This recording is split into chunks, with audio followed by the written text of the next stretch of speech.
శ్రీగురుభ్యోనమః నమః. సాధారణంగా మనుషులు ఎలాంటి వారైనా సరే పొగడతలకు లొంగుతారు. ఎంత వారులైనా కీర్తిదాసులై కీర్తి కండూతి ఎక్కువగా ఉంటుంది. అలాంటి సందర్భాల్లో మన బలహీనతలను ఆసరా తీసుకుని కొంతమంది ఆహాని ముఖంలో లక్ష్మీ కళ ఉంది, సరస్వతి కళ ఉంది అని మన గురించి మన ఫేస్ యొక్క రీడింగ్ అంతా చదివినట్లుగా మన గురించి బాగా పొగుడుతూ చెప్తుంటే మనం ఆనందపడిపోతుంటాం. ప్రత్యేకించి ఆడవాళ్ళు ఈ విషయంలో కొంచెం ముందుంటారు. అనవసరంగా లేని దాన్ని ఉన్నట్టు పొగిడినా కూడా నమ్మేస్తుంటారు. అలా నమ్మకుండా ఉండాలంటే అసలు మన శరీరం యొక్క అంగముల యొక్క ప్రత్యేకతలు ఏంది? భగవత్ సృష్టిలో ఏ ఒక్క ఇద్దరు వ్యక్తుల యొక్క చేతి రేఖలు ఒకే రకంగా ఉండవు. చూడండి ఎంత సృష్టి, కోటాను కోట జీవరాశుల్లో భగవంతుని సృష్టి ఎంత గొప్పది కదా.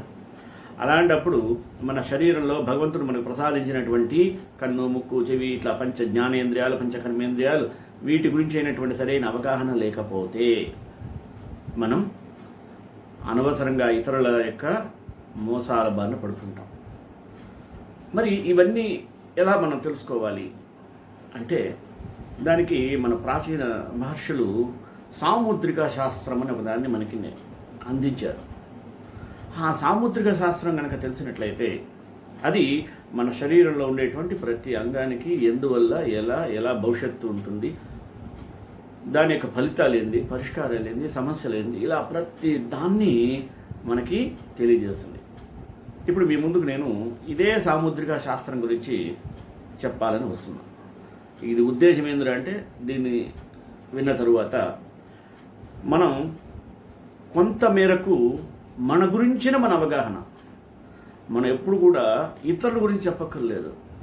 Unless we know ourselves we are unable to talk about others. కనుక మొట్టమొదట మన గురించి మనం తెలుసుకోవాలి అనేదే మనం ప్రాచీన మహర్షుల యొక్క తపన. అందుకనే ప్రతి శాస్త్రం మనకు అందించారు. అందుకనే మీకు మన జ్యోతిష శాస్త్రం, వాట్ ఈజ్ అస్ట్రాలజీ అని చెప్పాను, నాడీ శాస్త్రం, ప్రతిదీ మనకి ఎందుకు అందించారంటే ఏదో టైంపాస్కు ఉబుసుకుపోగలేక కాదు. వాటిని మనం తెలుసుకొని మనల్ని మనం జాగ్రత్తగా చూసుకోవాలి. చూడండి, ప్రతి ఒక్కళ్లకు మంచి జరగాలని మన ప్రాచీన మహర్షులు ఎంత తపత్రయపడ్డారు. దాన్ని మనం సాముద్రిక శాస్త్రం ద్వారా ఈరోజు తెలుసుకొని కొంతమేర పరిజ్ఞానంతో అనవసరమైన వారి యొక్క మాటలకు లొంగకుండా మన గురించి మనం ఎంతవరకు పర్ఫెక్ట్గా ఉన్నామో తెలుసుకోవడానికి ఉపయోగపడుతుంది. మొదటగా ప్రార్థన. జ్ఞానానందమయం దేవం నిర్మల స్ఫటికాకృతిం ఆధారం సర్వ విద్యానాం హయగ్రీవముపాస్మహే. ఈ సాముద్రిక శాస్త్రం క్రీస్తు పూర్వము కొన్ని వేల సంవత్సరాల నుండి గొప్ప అనుభవ శాస్త్రముగా భారత భూమి యందు విరాజిల్లుతున్నది. కాలక్రమంలో జరిగిన కొన్ని మార్పులు కలిగి ఉండటం వలన ఇది క్రమేణా జన సామాన్యం యొక్క నిరాదరణకు గురైనది. కానీ ప్రస్తుతం ఈ శాస్త్రం గురించినటువంటి విపరీత వింత భావాలు పెరిగి పాశ్చాత్యులచే రచింపబడిన జ్యోతిష్ సాముద్రిక గ్రంథాలు భారతదేశంలో ప్రవేశించిన వెంటనే ప్రస్తుత నాగరికత ప్రపంచం యొక్క దృక్పథం పూర్తిగా మారిపోయింది.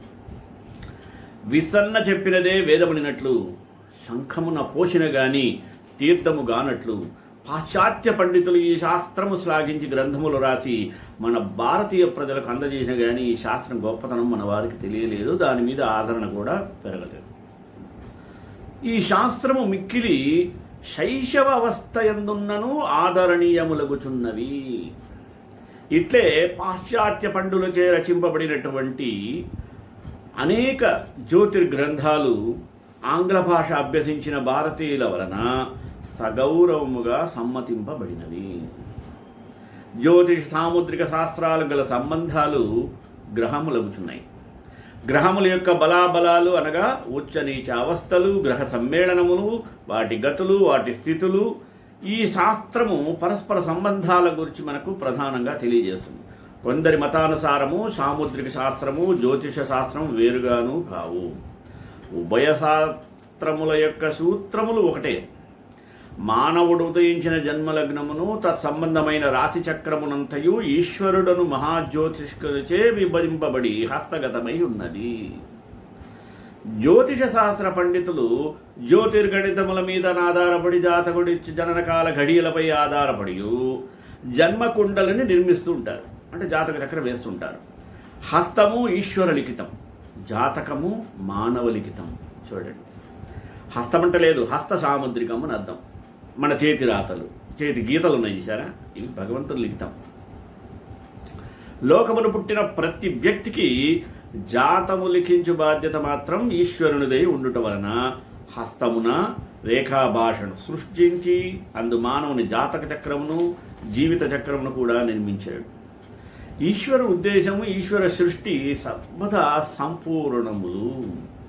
జన్మజాతక చక్రము మానవ కల్పితమై ఉండుట వలననే మానవుని బుద్ధి విశేషం అసంపూర్ణంగా ఉండిపోయింది. కనుక ఈశ్వర లిఖితమైన సాముద్రికమునకు ప్రాముఖ్యత మనం తప్పకుండా ఇవ్వాలి. జాతకములు కొందరికి ఉండవచ్చు, కొందరికి లేకపోవచ్చు.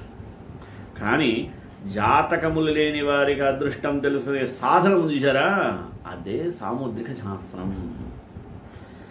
మన దేశము సాముద్రిక శాస్త్ర గ్రంథములు, నానావిధ నాడీ గ్రంథములు మొదలుగా సుప్రసిద్ధాలు. ఈ సాముద్రిక శాస్త్రం ఆచే ఈశ్వర లిఖితమైనటువంటి హస్తరేఖలను బట్టి ఫలితాలను యథార్థముగా మనం తెలుసుకోవడానికి మరియు యోగ అయోగాలు, లాభాలాభాలు, శుభాశుభాలు సూచించినటువంటి రేఖలు కంటికి కనపడుతున్నట్టు సులభంగాను దృష్టాంతంగాను సూక్ష్మంగాను చెప్పడానికి సులభమవుతుంది. ఒకరికి గల హస్తములు రేఖలు మరియు లేకుండుటయు మరియు కానరాకుండుటను బట్టి ఈ శాస్త్రమునకు సందేహాలు లేవు. జ్యోతిష శాస్త్రమునందు పలు విధములైన లగ్న ప్రమాణములు ఒకే దేశమునకు మరొక దేశమునకు వ్యత్యాసాలు కనబడుతుంటాయి. కానీ ఈ శాస్త్రము నిరయణ సాయన పద్ధతులు ఉన్నాయి. జ్యోతిషంలో ఒక పద్ధతిని బట్టి మేషలగ్నం, మరొక పద్ధతిని బట్టి వృషభ లగ్నం కనబడుతూ ఉంటుంది. చాంద్రమానం అంటారు, సౌరమానం అంటారు. ఇలాంటి భేదాలు కూడా మనం జ్యోతిష శాస్త్రంలో చూద్దాం. అయితే సాముద్రిక శాస్త్రం మాత్రమే అందుకు భిన్నమైనదని చెప్పవచ్చు. ఎందుకంటే దీనికే ముఖ వైఖరి శాస్త్రం అని పేరు కూడా కలదు. మానవ దేహమునంతో శాస్త్ర దృష్టిని విమర్శించి చూచినచో మనిషి జీవిత వృత్తాంతమంతయు వాని హస్తములందు కానీ ముఖమునందు కానీ సంపూర్ణంగా గోచరిస్తుంది. బహుశా అందుకనే పెద్దవాళ్ళు అంటారు, face is index of mind. మనిషి యొక్క జీవితమంతయు రేఖాభాషకు హస్తములందు వ్రాయబడి ఉండును. కానీ ప్రతి మనిషికి తన హస్తములనడి పుస్తకములను చూచి చదువుటకు అవకాశం ఉండకపోవచ్చు. హస్తములందరి జీవిత చరిత్రము బడి ఉండునో, ఏదైతే వ్రాయబడి ఉండనో అదే జీవితము యొక్క ముఖసీమ యందు కూడా అతి స్పష్టంగా మనకు కనపడుతుంది. సమస్త కళలు, జీవిత చరిత్ర, భావపటిమ, గుణగణములు ముఖమునందు అతి మనోహరముగా అమర్చబడి ఉండు వివిధ జ్ఞానేంద్రియముల ద్వారా ప్రకటింపబడును. ఏ మహాకవియు, ఏ శిల్పశాస్త్రవేత్తయు చూపించలేని కళాజాలాలను, జీవభావములను మంజులత సహజముగా ముఖమున చిత్రింపబడి ఉంటుంది బ్రహ్మలిఖితం. ముఖ బింబము నుండి వివిధ జ్ఞానేంద్రియములు వివిధములకు మానవ గుణ చారిత్రక అతిశయములను వివిధములకు వివేక గురించి అనేక రహస్యాలను చూపరులకు ప్రకటిస్తుంటుంది. దేహ సృష్టి భావరసమంతయు కూడా ముఖము నుండి గోచరిస్తూ ఉంటుంది. ఒకడి ముఖము అతని నేత్రయుగ్మము ద్వారా పరాక్రమాగ్ని వెదజల్లుచు లోకములను కంపింపజేయు రీతిని ప్రకాశిస్తూ ఉంటుంది. ఆ పరాక్రమాగ్నికి తగు రీతిని నాసికాంగము మహాసకన శక్తిని, నిర్మలమగు ఉదార గుణాలను, మహాధైర్యాలను చూపుచుంటుంది. మానవ జాతికంతయు నాసిక నేత్రములు ఒకే స్థానమును ఒకే రీతి ఉండినను వివిధ స్వరూప భేదములు పొంది వివిధములకు గుణములను ఇస్తూ ఉంటాయి. ఒక మానవుని నేత్రములకు మరి ఒక మానవుని నేత్రములకు భేదము ఉండుటను బట్టి ఒకటి గుణ స్వభావాదులకు అదృష్టములకు మరొకటి అదృష్ట స్వభావాలకు తప్పక వ్యత్యాసం మనకు కనపడుతూ ఉంటుంది. ముఖమున కలంకారము ముక్కు, పెదవులు, చెవులు, కనుబొమ్మలు, లలాటం, చుబుకం, మరి చుబుకం, గడ్డం, దవడలు, చెక్కిళ్ళు తీరిన ఏ విధంగా ఉందో దాని తగ్గట్టు ఫలితాలు మనం దాని ద్వారా సాముద్రిక శాస్త్రం ద్వారా తెలుసుకోవచ్చు. ఏ కాలమునందు ఎలా అనుభవిస్తారు విపులంగా ప్రతి వివరాలు కూడా మనం సాముద్రిక శాస్త్రం ద్వారా తెలుసుకోవచ్చు. ముఖ వైఖరి శాస్త్రం గురించి పాశ్చాత్య దేశములందు అనేక పండితులు కొన్ని వందల గ్రంథాలు రాశారు. కానీ వారి శాస్త్ర గ్రంథంలోని భిన్నాభిప్రాయం లేక ఒకే వాదమును సూచిస్తూ ఉంటాయి. ఒక అవయము నుండి కలుగుచుండు సుగుణ దుర్గుణములు మరొక అవయ స్ఫూర్తి వలన కొట్టుబాటము చుండునని వ్రాయుటకడు అసమంజసము. దైవకర్మ సూచితముకు ముఖాంగములు స్థిరములుగా సంపూర్ణాలుగాను ఈశ్వర ఉద్దేశ సహితాలుగా నిర్మింపబడి ఉంటాయి కదా. సంపూర్ణములైన ఈశ్వర సృష్టి రహస్యాలను ఒక అసంపూర్ణుడైనటువంటి మానవుడు విమర్శించటం తగిందా? కష్టం కదా. దైవ సృష్టి యందు ప్రతి వస్తువు నిర్మాణమునకు ఈశ్వరునికి ఉద్దేశం ఉంటుంది. ఇట్టి ఉద్దేశం మానవుడు ఊహింపలేని మూలమునకు అతని యందు అజ్ఞానము ప్రబలి ఉండుట వలన తన జీవిత స్థితిని బట్టి, తన మానసిక అభిరుచిని బట్టి, దౌర్బల్యమును బట్టి తనకు తోచిన అనుచిత వ్రాతలు వ్రాస్తూ ఉంటాడు. ముఖావయవముల యందు ఒక అంగమును పురస్కరించుకొని మరి యొక్క అంగముండునుగా ఒకదానికి భిన్నముగా మరొకటి ఎన్నటికీ ఉండదు. ఇట్లా ఉండుట వలన కర్మను సూచించుచుండ ఈశ్వర భావము చెడిపోతుంది. ముఖబింబమంతయు ఒక రాశి అంటే జన్మలగ్న చక్రముగా ఎంచవలసి ఉంటుంది. ముఖబింబము ద్వాదశ రాశ్యాత్మక చక్రయమునందు నవగ్రహములను మరియు 27 నక్షత్రములను వివిధ ముఖాంగముల యందు వివిధ స్థానములను పొంది ఉన్నాయి. ఈ అంగముల యొక్క వివిధ అవస్థలు గ్రహముల యొక్క స్థితి సమ్మేళనలను శుభాశుభ ఫలితాలను మనకు తెలియజేస్తూ ఉంటుంది. ముఖ భాగాలు, ముఖాంగములు ముఖ వైఖరి విద్యకు ప్రధాన భాగములు. ఒక్కొక్క ముఖావయవ వైఖరి నుండి ఒక్కొక్క జీవితం గురించి వాటి యొక్క విశేషాలు చెప్పబడుతుంటాయి. అవి కపాల భాగము, పాల భాగము, కనుబొమ్మలు, నేత్రాలు, నాసిక, మరి నాసికకును అధరమునకు పైభాగము, ముఖబిలము, కర్ణములంటే చెవులు, చుబుకం అంటే గడ్డం, చెక్కిళ్ళు లేక చంపలు, కణతలు, బొమ్మముడి. ఈ అంగములు ద్వాదశ జీవిత భావాలు తెలుపుతుంటాయి. జ్యోతిషశాస్త్రంలో 12 భావాలు అంటారు. ఆ 12ని తెలియజేస్తూ ఉంటుంది. ఈ 12 అవయవముల యందే అవయవములు మిక్కిలి అభివృద్ధిని చెందిండునో ఆ జీవితమున గొప్ప అదృష్టము, ఉచ్చస్థితిని పొందుతాడు ఆ వ్యక్తి. ఇందు ఏ అవయవాలు ఏ కారకత్వములను గుణస్వభావములు చూపుచుండునో జ్యోతిష సాముద్రిక ప్రకారము మరొకటి అన్నటికీ ఉండదు. దానికి కారణం మనం వైఖరి శాస్త్రముల సమ్మతముగా మనం తెలుసుకోవాల్సి వస్తుంది. అది ఎలాగో చూద్దాం. ఒక్కొక్క భాగం. కపాల భాగము దేహారోగ్యము, ఆయుర్దాయము, వ్యక్తిత్వము, కీర్తి, దేహము చెందు ఫలాలను మనకు తెలియజేస్తుంది. నుదురు ఎత్తుగా ఉండి కపాలము విశాలంగా ఉందనుకోండి, పెంకు సామర్థ్యం అని దడసరి పొంది ఉన్నచో అతడు బాగా దీర్ఘాయుష్మంతుడు అవుతాడు. ఇట్లున్న వారికి ఈ చెవులేమో చాలా పెద్దగా ఉంటాయి. చెవులు పెద్దవిగా ఉన్నచో మరణము సుఖకరమైనదని చెప్పవలేను. స్వంత గృహమున తన కుటుంబ జనమధ్యమున మానవుడు నిర్యాణమును పొందును అంటే మరణాన్ని పొందుతాడు, అంటే అనాయాస మరణం. కపాలమున 2 రోమముద్రలు అనగా రోమసుడులు ఉన్నచో సుఖజీవి అగును. చాలామంది అంటుంటారు, అరే నీకు నెత్తిన 2 సుళ్ళు ఉన్నాయిరా అంటే ఒక సుడి కామన్కి ఇక్కడ ఉంటుంది, కొంతమంది 2 సుళ్ళు ఉంటాయి అంటే వాళ్ళు సుఖజీవులు.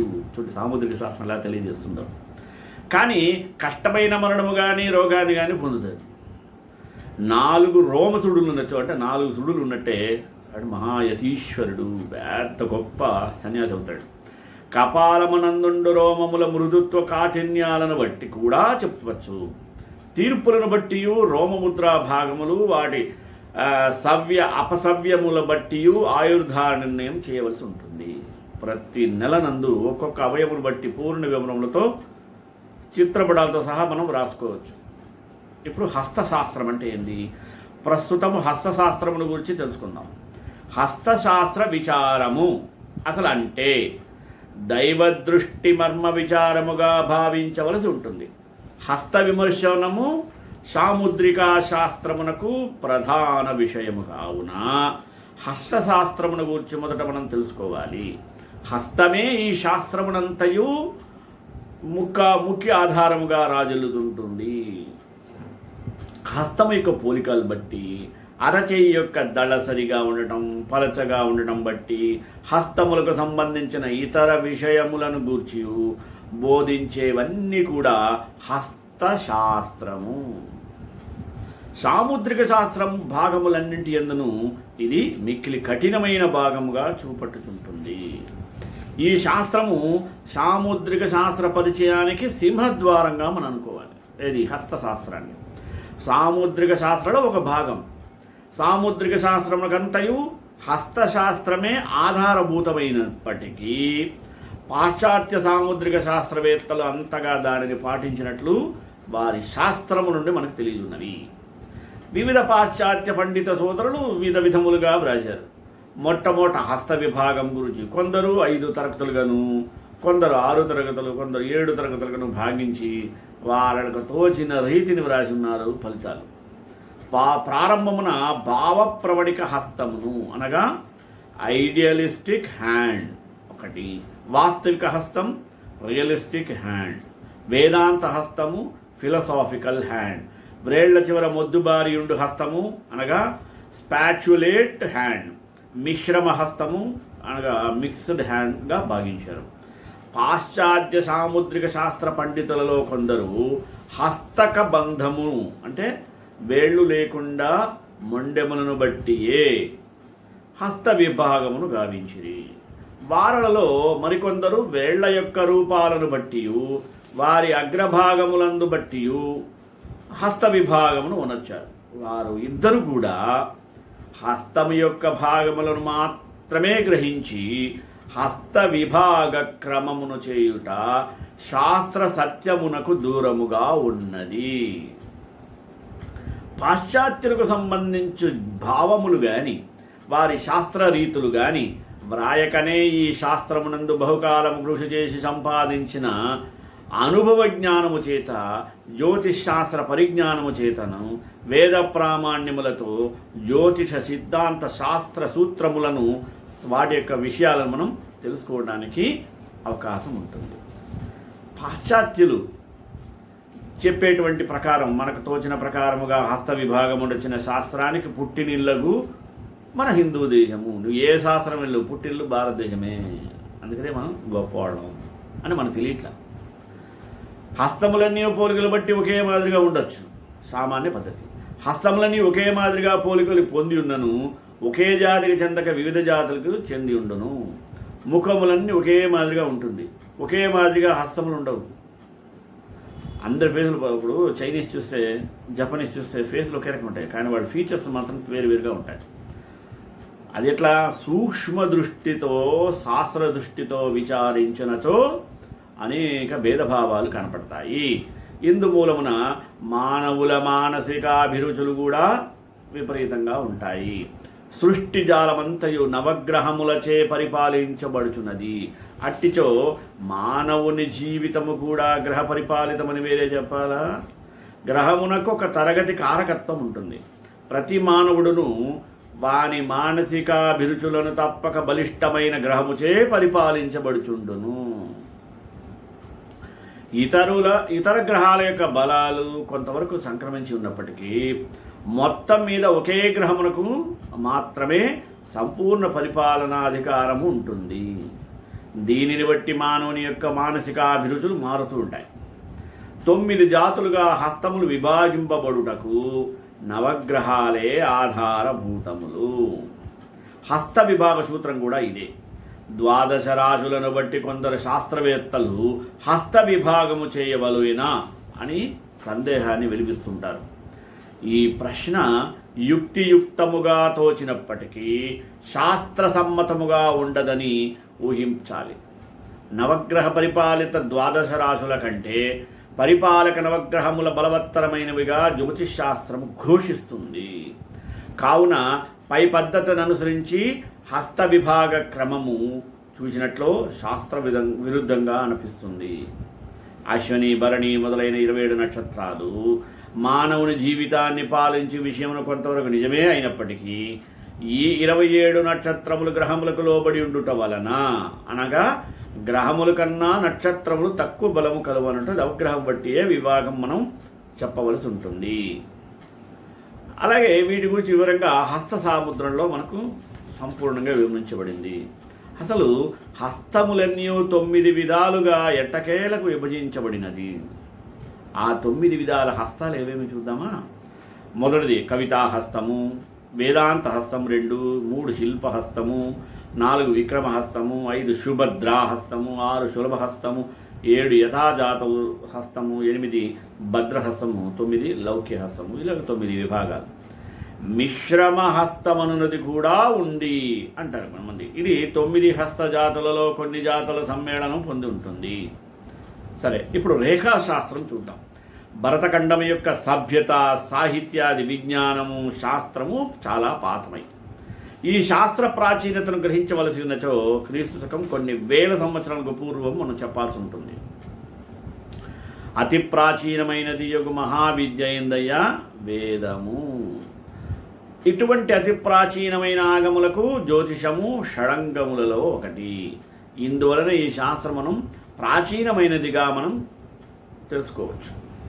జ్యోతిషము అంటే ఒక జాతక శాస్త్రమే గాక గ్రహముల వలనను, జ్యోతుల ఆచారం వలనను, వాటి స్థితి సమ్మేళనం వలనను మన యొక్క భూత భవిష్యత్ వర్తమానాలను తెలిపేటువంటి శాస్త్రములన్నీ కూడా జ్యోతిష శాస్త్ర విభాగాలుగా పరిగణించబడుతున్నది. ప్రజాజీవిత సూచక శాస్త్రముగాన ప్రజా దృక్పథమున మరల్చి వారి హృదయమునందు గౌరవ భావాన్ని నెలకొల్పుచుంటుంది. మానవుల యొక్క భూత భవిష్యత్ వర్తమానాల గురించి తెలిపేటువంటి శాస్త్రములలో రేఖాశాస్త్రం కూడా ఒకటి. ఈ శాస్త్రము సాముద్రిక శాస్త్రంలో ఒక భాగము. ఈ శాస్త్రం వలన మానవుని జీవితంలో సంవత్సరాల వారీగా జరుగుతున్నటువంటి వివిధ జన్మఫలములను అతి సులువుగా అసందిగ్ధముగా హస్తం మనకు తెలియజేస్తుంది. సాముద్రిక శాస్త్ర భాగములన్నింటిలో ఇది మిక్కిలి అనుభవనీయమైనది. చేతిలో అనేక రకాల రేఖలు ఉంటాయి. ఆ రేఖలను అనుసరించి ఫలితాలు చెప్పవచ్చు మనం. ఆ రేఖలు ఒక్కొక్కటిగా మానవ జీవితంలో వాటి యొక్క ప్రభావాలను అధికంగా కలిగి ఉంటాయి. కావున వాటిని గురించి మనం వివరంగా తెలుసుకోవాలి. మొదట అరచేతిలో ముఖ్యమైన రేఖలు కొన్ని ఉంటాయి. వాటిలో ముఖ్యమైన వాటిని గురించి మనం 11 విధాలుగా చెప్పచ్చు. ఏమేమి రేఖలు ప్రధానంగా తెలుసుకోవాల్సిన రేఖలు బోలెడు ఉంటాయి. ప్రధానమైన రేఖలు 11. ఏకాదశం: అదృష్టరేఖ, రవిరేఖ, ఆరోగ్యరేఖ, వివాహరేఖ, కంకణరేఖ, శుక్రరేఖ, జీవితరేఖ, మస్తిష్కరేఖ, హృదయరేఖ, జ్ఞానరేఖ మరియు భోగరేఖ. అదృష్టరేఖ అంటే ఏంది? మనిషి సుఖ సౌఖ్యాలను, భోగభాగ్యాలను తెలియజేసే రేఖను అదృష్టరేఖ అంటారు. వాడు అదృష్టం పండిందిరా అంటుంటారు కదా. ఒక మనిషి యొక్క కోరికలు, ఆశయాలు ఎంతవరకు ఫలించేవి అనేది ఈ అదృష్టరేఖ తెలియజేస్తుంది. అదృష్టరేఖ సాధారణంగా శుక్ర చంద్రమండలాల మధ్య నుండి కానీ 6 మెండు మండలాలలో ఏ ఒకదాని నుండైనా ఫలితాలు విచిత్రంగా, అసాధారణంగా ఉంటాయి. రెండవది రవిరేఖ. రవిరేఖ ఒక వ్యక్తి యొక్క తేజస్సును, కీర్తి ప్రతిష్టలను, ప్రతిమను, గుణాన్ని తెలియజేస్తుంది. రవిరేఖ గల వ్యక్తి విద్వాంసుడు, ఉజ్వల భవిష్యత్తు గలవాడు, ఉన్నత ఆశయం గలవాడవుతాడు. జీవితంలో తాను అనుకున్న లక్ష్యాన్ని చేరుకుంటాడు. రవిరేఖ లేని వ్యక్తి కీర్తిని సంపాదించలేడు. డబ్బు సంపాదించవచ్చేమో తప్ప 10 మంది చేత మంచి అనిపించుకోవడం కుదరదు. కనుక ఈ రవిరేఖనే విద్యారేఖ అని కూడా చెప్పవచ్చు. ఇక మూడవది ఆరోగ్య రేఖ. బుధక్షేత్రం నుండి అంటే చిటికెన వేలు క్రింద కంకణ రేఖ వైపు పోయే రేఖ ఒకటి ఉంటుంది. దాన్ని ఆరోగ్య రేఖ అంటారు, లేదా బుధరేఖ అని కూడా దానికి పేరు. ఈ రేఖ బుధక్షేత్రం మధ్య నుండి ప్రారంభమై చంద్ర శుక్ర క్షేత్రముల మధ్య భాగానికి పోతే అది సరళంగా ఉండి ఇతర రేఖలు దాన్ని ఖండించకుండా ఉన్నట్లయితే ఆ వ్యక్తి గొప్ప దైవజ్ఞుడు అవుతాడు. విద్యలు తెలిసినవాడు, మంత్రవేత్త, గుణ సంపద కలిగినవాడు, సకల సంకల్ప సిద్ధి పొందేవాడు, అంతులేని సంసార సుఖాన్ని పొందేవాడు అవుతాడు. ఇక నాలుగవది వివాహ రేఖ. అంటే ఈ చిటికెన వేలు క్రింది భాగంలో అంచులలో బుధమండలంలో అంచు నుండి బుధమండలం మధ్య వరకు ఉండే రేఖలు ఉన్నాయే దానికి వివాహ రేఖలు అంటారు. ఈ రేఖలలో చిటికెన వేలి ప్రారంభానికి హృదయ రేఖకి మధ్య రేఖనే వివాహ రేఖగా గుర్తించాలి. చిన్న చిన్న రేఖలు ప్రేమ వ్యవహారానికి చిహ్నాలు మాత్రమే సుమి. బుధమండలంలోని వివాహ రేఖ హృదయ రేఖకు సమీపంలో ఉంటే 20 సంవత్సరములు, మధ్యగా ఉంటే 30 సంవత్సరములు, చివరగా ఉంటే 40 సంవత్సరాలకు వివాహమవుతుందని మనం తెలుసుకోవచ్చు. వివాహ రేఖకు సమాంతరంగా ఉండడం దాని రూపురేఖలను అనుసరించి భార్యాభర్తల సంబంధం ఉంటుందని కూడా తెలియజేయవచ్చును. తర్వాతది 5వది కంకణ రేఖ. మణికట్టు పైన సహజ కంకణాల వలె ఉన్న రేఖలన్నీ కంకణ రేఖలు అంటారు. ఈ రేఖలు సాధారణంగా 1 నుండి 4 వరకు ఉంటాయి. ఈ 4 రేఖలను వ్యక్తిని చూసినట్లయితే వాడికి పూర్ణాయుర్దాయము కలవాడని, సహస్ర చంద్ర దర్శనం చేస్తాడని పండితుల అభిప్రాయం. ఈ కంకణ రేఖల స్థితి అస్తవ్యస్తంగా ఉండకూడదు, అప్పుడేమో ఫలితాలు కూడా సరిగా ఉండవు. 6వది శుక్రరేఖ. శుక్రమండలం నుండి బయలుదేరిన రేఖని శుక్రరేఖ అంటారు. ఇది ప్రారంభమయ్యే స్థానం నుంచి అంతమయ్యే స్థానం వరకు మరి ఫలితాలను తెలుసుకుంటే మనం మంచిది. శుక్రమండలం నుండి కానీ ద్వితీయ కుజమండలం నుండి కానీ బయలుదేరిన రేఖల జీవితాలు ఆ రేఖను కనుక ఖండిస్తే వ్యక్తి విషయాల్లో బంధువుల జోక్యం చేసుకొని అవరోధాలు కలిగిస్తారు, ఆటంకాలు అడ్డుపడుతుంటారని అర్థం. దానికి అతనికి మానసిక క్షోభ తప్పదు. 7వది జీవిత రేఖ. ఏందా జీవిత రేఖ? గురువు కుజుడు మండలాల మధ్య అరచేయి అంచు నుండి బయలుదేరి కుజ శుక్ర మండలాలను చుట్టివచ్చు రేఖనే జీవిత రేఖ అంటారు. దీనిని బట్టి ఆరోగ్యము, శరీర సౌష్టము, జీవన సరళి తెలుసుకోవచ్చు. ఈ రేఖ స్థితిగతులను జీవిత స్థితి అతి స్థూలంగా అంచనా వేయవచ్చును. జీవిత రేఖ మధ్య రేఖ నుండి ఒక రేఖ బయలుదేరి చంద్రమండలానికి వెళితే అతడు నిరంతర శ్రమజీవి అని అవుతాడు. అతనికి విశ్రాంతి ఉండదు. ఎప్పుడు ప్రయాణాలు, పన్నులు ఇవి అతని యొక్క వ్యాపకాలుగా ఉంటాయి. ఇంకా 8వది మస్తిష్క రేఖ. అంటే మనిషిని మానసిక స్థితిగతులను, బుద్ధిబలాన్ని, మేధా సంపదను మస్తిష్క రేఖ అంటారు. మస్తకం కదా. బుద్ధిబలాన్ని బట్టి ఏర్పడే స్థైర్యాలు, విద్య, వివేకాలు, సిరి సంపదల గల అంచనా వేయడానికి ఈ మస్తిష్క రేఖ తిన్నగా రెండో చివరకు పోతే ఆ వ్యక్తి స్వార్థపరుడవుతాడని తెలియజేస్తుంది. కానీ మహామేధావి అనిపించుకుంటాడు. మస్తిష్క రేఖ చివరన 2 పాయలుగా చీలితే అతనికి భావనా బలం ఎక్కువ, అంటే లౌకిక జ్ఞానం హెచ్చుగా ఉంటుంది. 9 హృదయ రేఖ. ప్రధానమైన రేఖలలో హృదయ రేఖ 1. ఇది గురుమండల ప్రాంతంలో బయలుదేరి శని, రవి, బుధ మండలాల క్రిందగా పయనించి అరచేయి అంచుకు చేరుతుంది. ఇది గురుమండలం నుండి బయలుదేరాలని లేదు, ఎక్కడ ప్రారంభమైనా మంచిదనే చెప్పవచ్చు. ఈ రేఖ లేనివాడు దయారహితుడు, కఠినుడు, స్వార్థపరుడు, చివరికి మోసగాడు కూడా అవుతాడు. మరి భార్యాబిడ్డల్ని అధికంగా ప్రేమిస్తాడు. అతన్ని ఇతరులు కూడా అలాగే ప్రేమించేటట్లు నడుచుకుంటాడు. ఇక నెక్స్ట్ 10వది జ్ఞానరేఖ. చంద్రమండలంలో ప్రారంభమై ధనుషాకారంలో బుధమండలానికి పోవు రేఖనే జ్ఞానరేఖ అంటారు. దీనినే యోగరేఖ అని కూడా అంటారు. ఇది బుధమండలమునంతమగుటచే బుద్ధిబలాన్ని, చంద్రబలుని ప్రారంభించటం వలన ఆలోచన శక్తిని ప్రసాదిస్తుంది. సూక్ష్మ దృష్టి, మనుషులను, ప్రపంచాన్ని అర్థం చేసుకునే శక్తి కలుగుతుంది. ఇది ఉన్నవారు గొప్ప మనస్తత్వవేత్తలు, తాత్వికులు, యోగులు అవుతారనేది భగవద్గీత కూడా చెప్తుంది. దైవాన్ని ప్రసన్నం చేసుకొని త్రికాల జ్ఞానాన్ని పొంది లోకానికి ఆత్మవిద్యను ప్రసాదిస్తారు.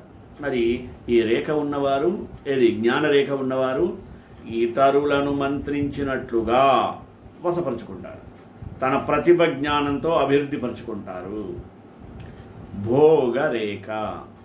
చంద్రమండలం లోపలి వైపు ప్రారంభమై బుధరేఖకు సమాంతరంగా పోయే రేఖ ఉందే, దానికి భోగరేఖ అని పేరు. ఇది చంద్రమండలానికి దిగువన ప్రారంభమై పైభాగాన అంతమవుతుంది. బుధరేఖ ఉందే, అది భాగ్యరేఖ అని కూడా అంటారు. అది కలిగిన వ్యక్తి తన గమ్యాన్ని చేరడానికి విపరీతంగా శ్రమిస్తాడు, ఇహలోక సుఖభోగాన్ని అనుభవిస్తాడు. భోగరేఖ శుద్ధంగా ఉన్న వ్యక్తి కొన్ని విషయాలలో నీచంగా ప్రవర్తిస్తాడు. ఒకడ పాపకృత్యాలు చేయకపోయినా వాని ఆలోచనలు పాపభూయిష్టంగా ఉంటాయి. ఆ పనులతో అతనికి ఆసక్తి ఎక్కువగా ఉంటుంది. ఉద్రేకపరుడై సుఖభోగాలను ఆశిస్తాడు. ఈ విధంగా సాముద్రిక శాస్త్రంలో ఒక భాగం హస్త సాముద్రికం. ఇతర సాముద్రికాలు కాలకైన రేఖాశాస్త్రము కూడా మనం తెలుసుకున్నాం. హస్త సాముద్రికాన్ని అనుసరించి దగ్గరి కాలంలో చేయదగిన పనులు లేదా జరిగే సంఘటనల గురించి సూచించబడినది. దాని వలన వ్యక్తికి శ్రేయస్సు కలుగుతుంది. కనుక సాముద్రిక శాస్త్రం ద్వారా మనం ఏం తెలుసుకున్నాం ఇప్పటివరకు? భూత భవిష్యత్ వర్తమానాల గురించి తెలుసుకోవడానికి ఒక అవకాశం ఉంది. కనుక మనం సాముద్రిక శాస్త్రం వల్ల మన జీవిత లక్ష్యాలు చెప్పవచ్చు. మీరు కూడా ఈ వీడియో చూసి కొంతమేర పరిజ్ఞానం పొందించుకుంటారని కోరుకుంటూ శ్రీకాంతాయ కళ్యాణ నిధేదిన శ్రీ వెంకట నివాసాయ శ్రీనివాసాయ మంగళం మంగళాశాసన పరే మదాచార పురోగమే సర్వేశ పూర్వైరాచార్య సత్కృతాయాస్తు మంగళం.